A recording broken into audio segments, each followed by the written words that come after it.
이스라엘 백성들이 출애굽한 지 한 3개월쯤 지나서 시내 광야에 도착을 했습니다. 이 출애굽기 19장 16절이 합니다. 셋째 날 아침에 우레와 번개와 빽빽한 구름이 산 위에 있고 나팔 소리가 매우 크게 들리니 진중에 있는 모든 백성이 다 떨더라.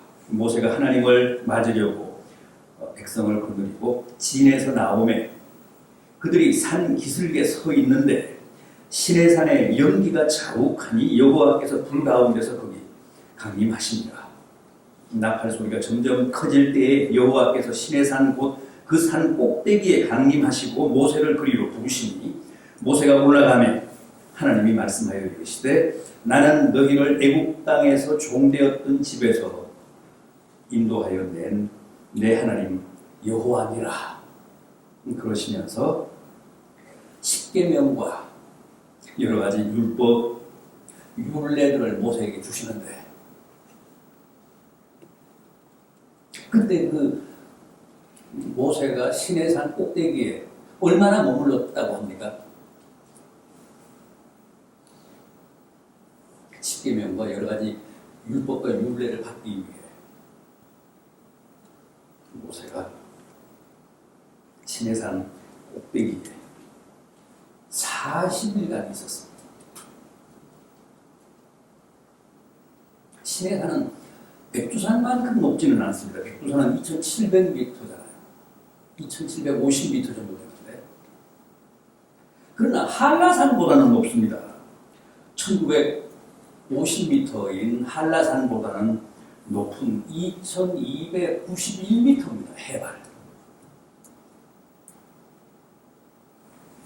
그 시내산 꼭대기에 40일을 머무르며 하나님으로부터 십계명도 받고 또 여러 가지 율례를 받습니다. 그렇다면 그 기간 동안 산 아래에 있던 백성들은 어떻게 지냈습니까? 뭘 하며 그 40일을 보냈을까요? 모세가 지금 하나님을 뵙기 위해 시내산 꼭대기에 올라갔으니까 당연히 근신하며 조신하게 지내겠죠. 그런데 아닙니다. 그렇지 못했습니다. 한마디로 대판을 쳤습니다. 어떻게 해요? 금송아지를 만들고 그게 하나님이라며 거기에 절하고 번제와 화목제까지 바쳐나가.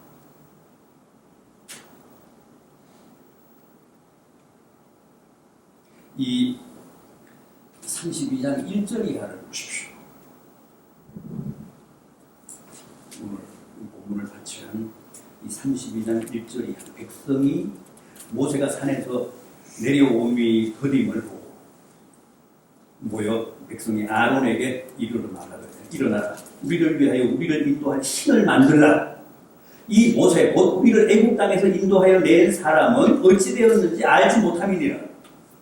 아론이 그들에게 이르되 너희의 아내와 자녀의 귀에서 금고리를 빼어 내게로 가져오라. 모든 백성이 그 귀에서 금고리를 빼어 아론에게로 가져가매 아론이 그들의 손에서 금고리를 받아 부어서 조각칼로 새겨 송아지 형상을 만드니.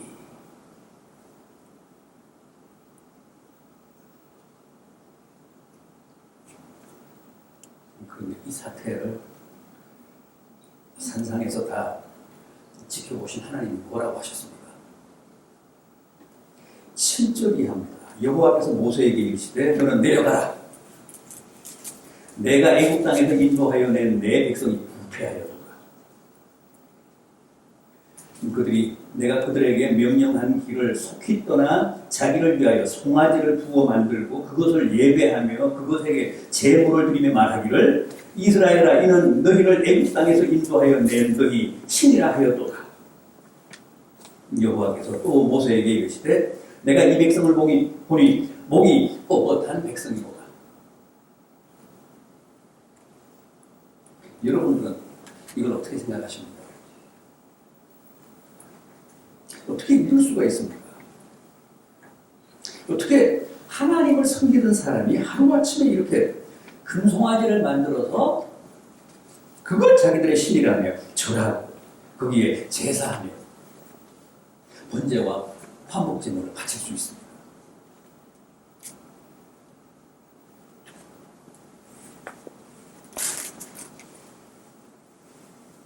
여기 백성들이 바친 금붙이고 아론이 만든 금송아지는 당시 애국 사람들이 가장 많이 섬기던 풍요와 다산의 신 앞에 있습니다.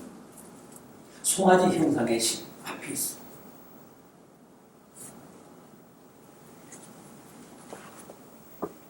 사람이나 짐승이나 곡물의 생산을 돕고 그래서 잘 살게 해준다는 앞에 있습니다. 참 어처구니가 없습니다. 아무리 모세가 한 달 이상 자리를 비웠다고 해도 이건 너무한 거 아닙니까? 이 사람들이 다 어떤 사람들이었습니까?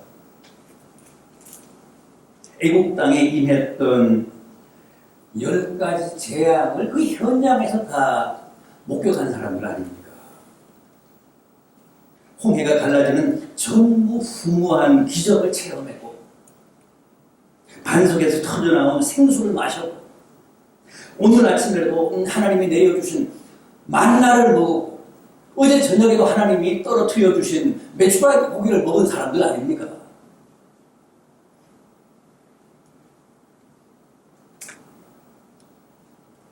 그런데도 보십시오.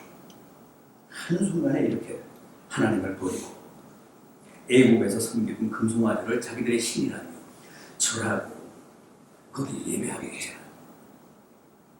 이게 인간입니다.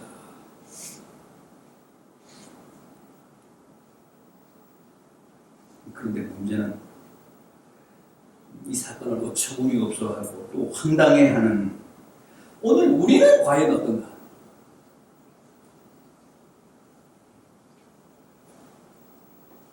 이 시대에는 과연 이런 일이 없을까요? 우리는 지금 금송아지 안 섬깁니까? 여러분, 이 시대의 최고의 신이 뭘까요? 금송아지죠. 맘몬입니다.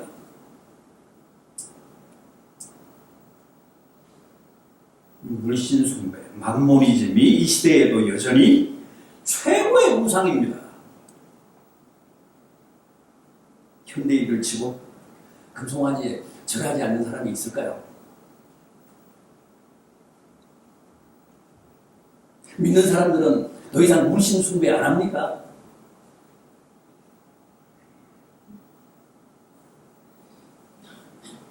냉정하게 말하면 사실 이 이스라엘 사람들 욕할 거 하나 없습니다. 그 옛날 출애굽한 이스라엘 사람들의 그 어처구니 없는 모습이 그대로 오늘 우리들의 자화상이니까요.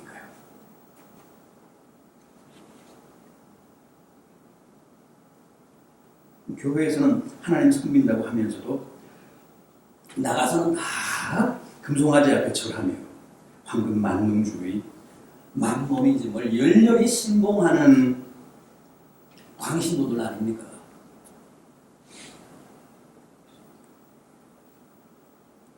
안 믿는 사람들은 분말할 것도 없습니다.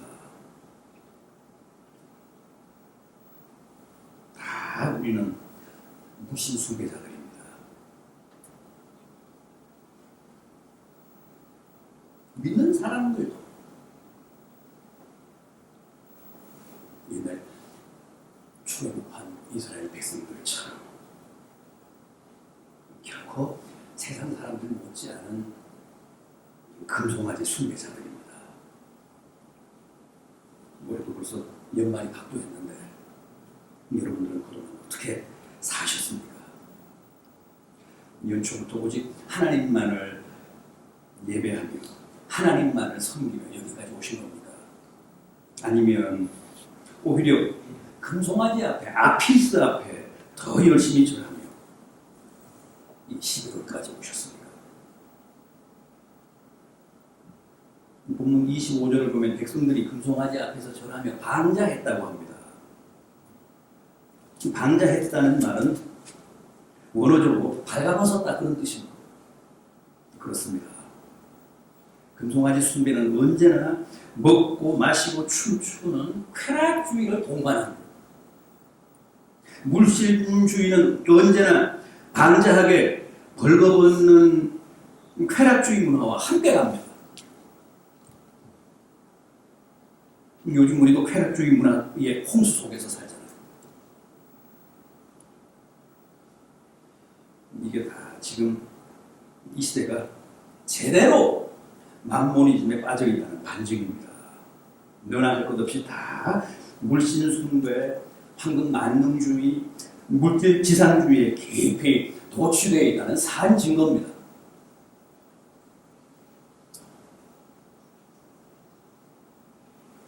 자, 시내산에서 집사인 여호수아와 함께 무려 40일 만에 산하로 내려오는 모세가 그 광경, 그 진풍경을 보고 어떻게 반응했습니까? 분노를 참을 수가 없어서 양손에 들고 내려온 십계명 돌판 2개를 그들을 향해 내던졌어요.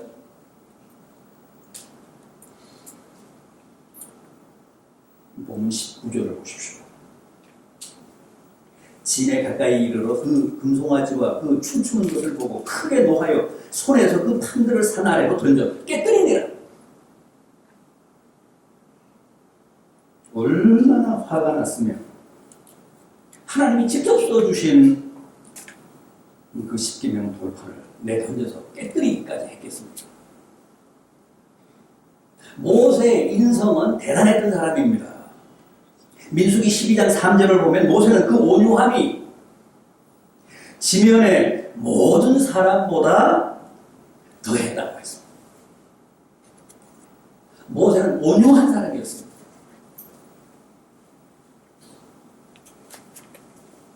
그런데도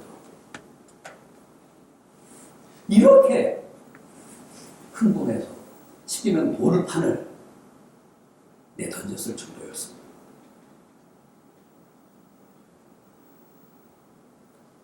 뿐이 아닙니다. 20절 보십시오. 모세가 그들이 만든 송아지를 가져다가 불살라 부수어 가루를 만들어 물에 뿌려 이스라엘 자손에게 마시게 했다. 금송아지를 불에 태워서 백성들로 하여금 그걸 갈아 마시게 했습니다. 그들이 만들고 섬기던 우상을 그들 손으로 그렇게 불에 태워 갈아 마시게 한 겁니다. 그것은 우상에 대한 철저한 응징이자 그들이 예배한 우상 아피스가 실은 무력하고 거짓된 신이라는 사실을 스스로 확인하게 하기 위해서였습니다.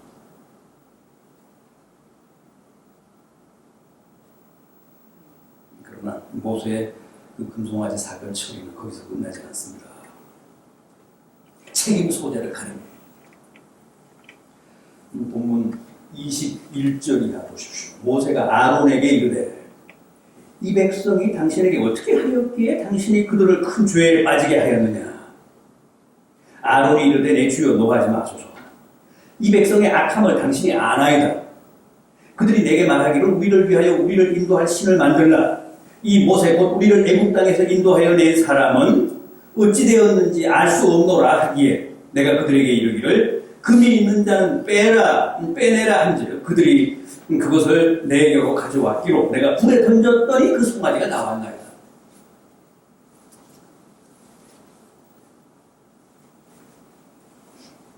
여기에서 왜 모세가 아론을 신문하고 추궁했습니까? 자기 친형인데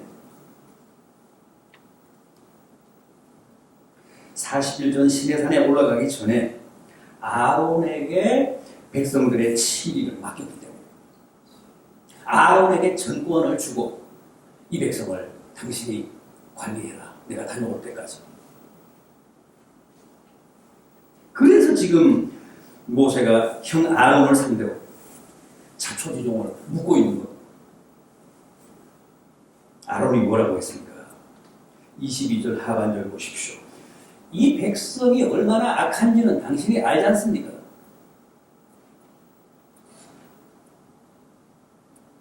자신의 잘못이나 자신의 지도력의 한계를 시인하고 반성하고 용서를 구한 게 아니라 백성들이 악해서라며 백성들을 택하고 있습니다.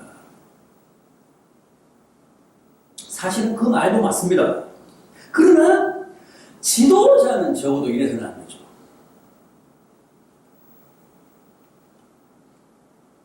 자기 책임이라고 해야죠. 그리고 자기가 다 책임지겠다고 해요. 그렇지 않습니까? 그런데도 아론은 그렇지 못했습니다. 모든 책임을 다 백성들에게 돌립니다. 백성들이 악하고 백성들이 내게 몰려와서 나를 협박해서 내가 하는 수 없이 금송아지를 만들어줬습니다. 백성들 탓입니다. 백성들이 못난 탓이고 백성들이 악한 탓이라는 겁니다. 뿐만 아닙니다. 자신의 책임을 회피하기 위해서 과장도 하고 거짓말도 합니다. 24절을 다시 한번 보십시오. 내가 그들에게 이르기를 금이 있는 자는 빼내라 한즉 그들이 그것을 내게로 가져갔기로 내가 불에 던졌더니 이 송아지가 나왔나요? 정말 그랬습니까? 그냥 불에 금을 던졌는데 송아지가 거기서 나왔습니까? 아니잖아요. 4절을 보십시오. 이 32장 4절 아론이 그들의 손에서 금고리를 받아 부어서 조각칼로 새겨 송아지 형상을 만드니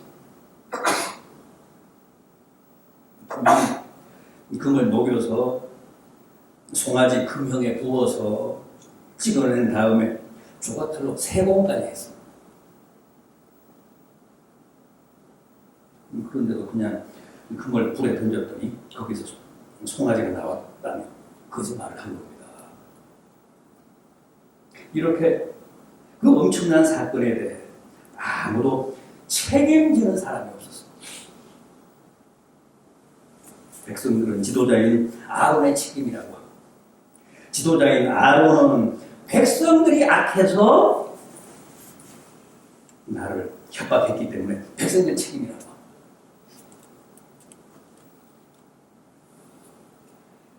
아무도 그 죄를 시인하는 사람도 없고 책임을 지겠다는 사람도 없습니다. 예나 지금이나 이런 사회, 이런 공동체, 이런 나라는 반드시 망합니다. 조국이라는 사람 하나로 몇 달 동안 이 나라가 벌집을 쑤시는 듯이 시끄럽고 온 국민이 둘로 쪼개져서 서로 반목하고 대결하며 수십만이네 수백만이네 무슨 서초동이네 광화문이네 하며 말도 아니었잖아. 그런데 어느 놈 하나 책임지는 사람 없고 제대로 된 사과 한마디도 없는 이 나라가 정말 나라입니까?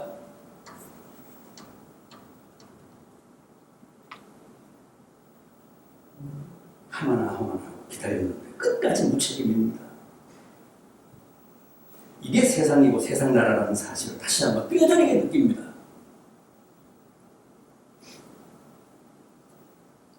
그러나 여러분, 우리 그리스도인들은 절대 그러면 안 됩니다.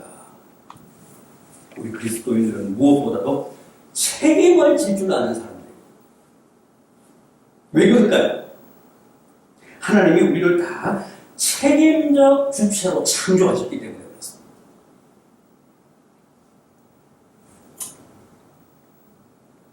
하나님이 우리에게 무엇이든 다 할 수 있고 무엇이든 스스로 다 선택할 수 있는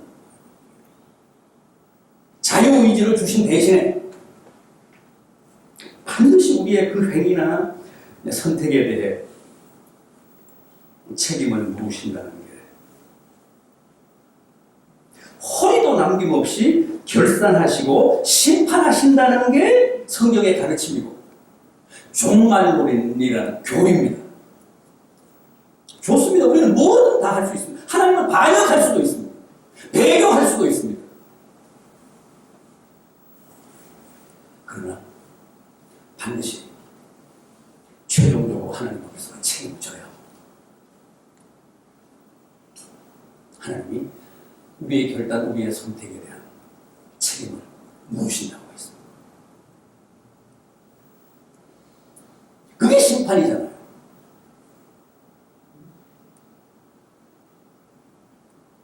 주님이 어느 날 회당에서 한쪽 손이 불구가 된 장애인을 고쳐주셨습니다. 그날이 안식일이었습니다. 안식일에는 그게 어떤 것이든 의료 행위라는 노동을 하면 안 됩니다. 주님이 그 안식일법을 범하신 겁니다. 그래서 유대인들이 주님을 죽이기 위한 음모를 꾸미기 시작했다고 했죠. 그렇다면 주님은 당시 무슨 생각을 하시며 그 안식일에 장애인을 고쳐주셨을까요? 오늘 우리로서는 주님이 그때 실제 무슨 생각을 하셨는지 알 길이 없습니다. 그러나 마가복음은 그 사건이 바로 주님이 십자가에 달리시게 된 최초의 동기라고 지적하고 있습니다. 그때부터 유대인들이 주님을 죽이기 위해서 기회를 이어봤다고.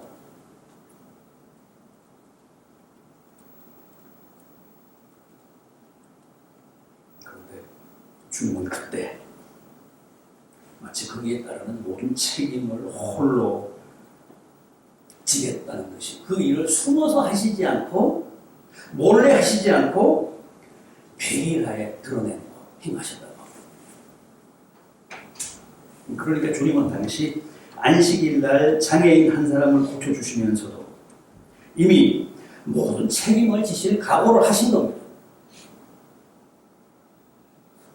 그 일로 죽어야 한다면 좋다. 그것까지도 내가 책임지마. 그런 각오로 그 일을 결행하셨다는 거예요.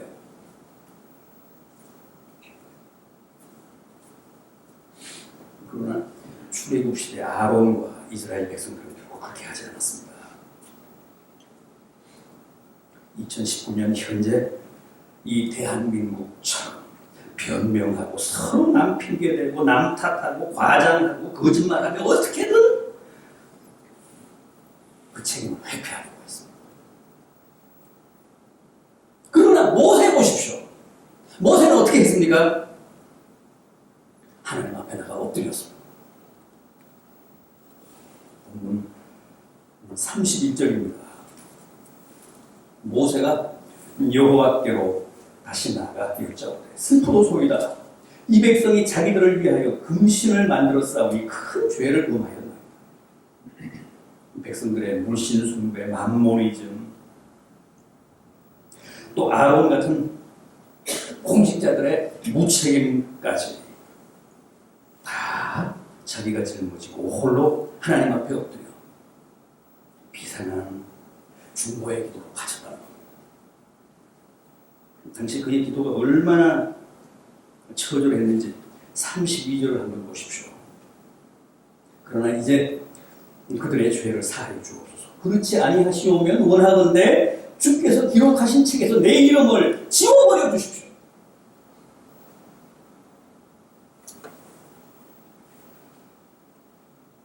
그들의 죄를 사해 주십시오. 그렇게 하실 수 없다면 제 이름도 당신의 생명책에서 지워버려 주십시오. 여러분, 이게 바로 우리 믿는 자들의 역할입니다. 이게 바로 우리 믿는 자들의 사명입니다. 이렇게 남의 허물과 죄악을 내가 대신 짊어지고 모세처럼 화해의 중보자가 되어 하나님 앞에 엎드리는 것. 나의 가정, 내 교회, 내 사회, 내 나라,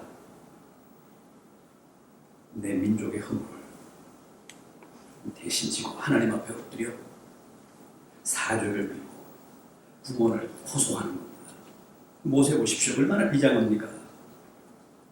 그렇지 아니하시오면 누구나건대 주께서 기록하신 그 생명책에서 저의 이름도 집어주십시오. 바울도 그랬습니다. 로마서 9장 3절을 보면 내 자신이 저주를 받아 그리스도에게서 끊어질지라도 나의 형제 곧 고육의 구원을 원하는 바라. 나 하나 버림받고 저주를 받더라도 내 민족, 내 형제들은 꼭 구원받기를 원합니다.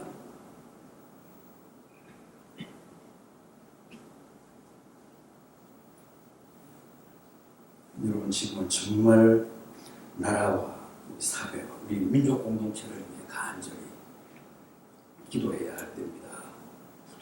모세처럼 또 심판에 직면한 소돔과 고모라를 위해 끝까지 하나님과 밀당하며 기도했던 아브라함처럼 또 내가 저주를 받는 한이 있어도 내 민족, 내 고육만큼은 꼭 구원받기를 원한다고 했던 바울처럼 우리도 그렇게 나라를 위해 우리 사회를 위해 만머리즘과 무책임이 하늘을 찌르는 이 시대를 위해 기도하는 중보하는 성도들이 돼야 그런 성도에게 주님이 힘을 더하시고 큰 은혜를 베푸사 이 시대와 우리 사회와 나라를